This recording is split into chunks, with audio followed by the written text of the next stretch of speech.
Hi guys, good morning. ఈరోజు morning లేవగానే కొంచెం మూడ్ ఆఫ్గా లేచాను అనమాట.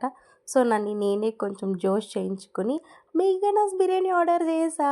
అంటే చాలా రోజుల నుంచి చాలా జనాలు రికమెండ్ చేస్తున్నారు. And also Bengaluru's one of the most popular biryani, most rated biryani అని విన్నా. How is that I'm not going to give it a try?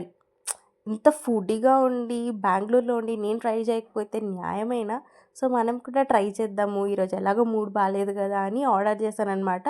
I think price came up to 360 380 అనుకుంటా, ఐఎమ్ నాట్ ష్యూర్. అలా వచ్చింది. అండ్ ఆల్సో దాంతోపాటు gravy, raita ఇవన్నీ ఇచ్చారు. I was very excited. Biryani అంటే నాకు చాలా ఇష్టం, నాన్ వెజ్ అంటే చాలా చాలా ఇష్టం. సో ఎలాంటి బిర్యానీ, ఎలాంటి నాన్ వెజ్ అయినా నేను ట్రై చేయడానికి ఎప్పుడు రెడీగా ఉంటాను. మీకు కూడా నాన్ వెజ్ ఇష్టమా, వెజ్ ఇష్టమా అని కామెంట్లో కామెంట్ చేసేయండి. సో అది దాంతోపాటు బిర్యానీ ఎలా వచ్చిందంటే రైస్ సపరేట్గా ప్యాక్ చేసి ఇచ్చారు, చికెన్ సపరేట్గా ప్యాక్ చేసి ఇచ్చారు, విచ్ ఇస్ క్వైట్ ఇంట్రెస్టింగ్. నేను ఎప్పుడు అలా తినలేదనమాట. మేబీ మీరు తినుండొచ్చు. నేను ఎప్పుడు ఐ థింక్ నేను ఎక్కువ పులావ్ తిన్నాను అనమాట. ఇలాంటిది ఎప్పుడు నేను ట్రై చేయలేదు. But it was very nice, ఆథెంటిక్గా ఉన్నింది.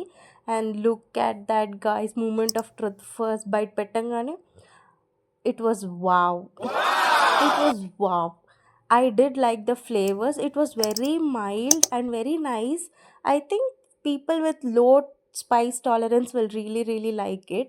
అంత స్పైసీగా ఏం లేదు, క్వాంటిటీ కూడా చాలా ఎక్కువ వచ్చింది. నాలాంటి వాళ్ళు అయితే ఇద్దరు తినొచ్చు అనమాట. మీకు కూడా పెడుతున్నా, తినండి గాయ్స్. కాకపోతే హాఫ్ తినగానే నాకు ఇంకా తెగటడం స్టార్ట్ అయిపోయింది. It was very mild. నేను చాలా స్పైస్ తింటా, ఇంకా కొంచెం స్పైసీగా ఉంటే నచ్చుంటుంది. And piece was also very very soft. And చాలా రోజుల తర్వాత I think I had like a very good biryani. And I would rate it like probably 7.58. Okay, bye by.